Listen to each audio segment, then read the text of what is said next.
Ukraine में चल रही जंग के 5 महीने बाद अब साफ हो गया है कि रूस पर प्रतिबंध लगाने के लिए यूरोप को भारी कीमत चुकानी पड़ेगी। यूरोप के अलग अलग देश नेचुरल गैस की खपत कम करने के लिए अजब गजब फरमान जारी कर रहे हैं ताकि किसी भी तरह तेजी से खाली हो रहा गैस का स्टॉक बचाया जा सके। सबसे ताजा उदाहरण स्पेन का है। स्पेन की सरकार ने आदेश जारी किया है कि वहां एसी का तापमान 27 डिग्री से कम करने पर रोक होगी। आमतौर पर दिल्ली जैसी जगहों पर भी एयर कंडीशनर को 22 या 24 डिग्री तापमान पर सेट किया जाता है, लेकिन यूरोप के शहर तो कहीं ज्यादा ठंडे हैं। वहां के लोगों को तो गर्मी सहने की आदत ही नहीं है। उन्हें कहा गया है कि वो एसी का तापमान 27 डिग्री से कम ना करें। ऐसा इसलिए ताकि उनके एयर कंडीशनर कम बिजली खाएं। बिजली वहां बनती है गैस से और गैस की भारी किल्लत है। यूरोप के किसी एक देश का नहीं बल्कि पूरे यूरोप का हाल बेहाल है। नेचुरल गैस में तो पूरे यूरोप की जान अटकी है। ऊपर से टेंशन इसलिए बड़ी है क्योंकि सर्दियां आने वाली हैं। सर्दियां आने का मतलब ये होगा कि घरों को गर्म रखने के लिए लोगों को हीटर चलाना पड़ेगा। वहां इतनी ठंड पड़ती है कि बिना हीटर चलाए वहां घर तो क्या इंसान भी जम जाए। इसलिए सबकी टेंशन इस वक्त यह है कि किसी भी तरह बिजली की खपत कम की जाए ताकि नेचुरल गैस का स्टॉक सर्दियां आने से पहले ही खाली ना हो जाए, क्योंकि रूस ने यूरोप तक नेचुरल गैस की सप्लाई में भारी कटौती की।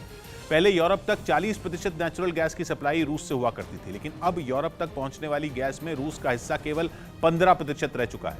पुतिन ने यूरोप को होने वाली गैस की सप्लाई में 60% की कटौती कर दी है। मतलब साफ है कि पुतिन यूरोप का गैस का स्टॉक सर्दियां आने से पहले ही खाली करना चाहते हैं। इसीलिए पूरा यूरोप टेंशन में है। जंग तो यूक्रेन में चल रही है, लेकिन सांसें यूरोप के लोगों की अटक रही हैं।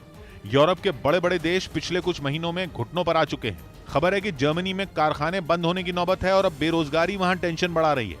महंगाई दर तो यूरोप के ज्यादातर देशों में दशकों का रिकॉर्ड तोड़ रही है, लेकिन सरकारों की टेंशन अब अर्थव्यवस्था संभालने की नहीं बल्कि गैस बचाने की है। जर्मनी में आदेश जारी हुआ है कि सार्वजनिक जगहों पर लाइटें नहीं जलेंगी। मतलब सड़कें, पार्क या सरकारी इमारतों पर रात में लाइटें नहीं जलेंगी। फ्रांस में विज्ञापन के लिए बिजली का इस्तेमाल करने पर रोक लगी है। मतलब ऐसे बोर्ड जिनमें लाइटें लगाई जाती थीं, उनका इस्तेमाल नहीं होगा। फ्रांस में भी स्पेन की तरह एसी के इस्तेमाल के लिए कुछ खास नियम बनाए गए हैं।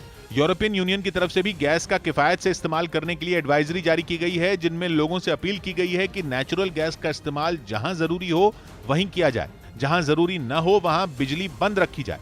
यूरोप की इन तैयारियों का कितना असर होगा कहना मुश्किल है, लेकिन इतना साफ है कि प्रतिबंध तो रूस पर लगे हैं, लेकिन हालत यूरोप की खराब हो रही है।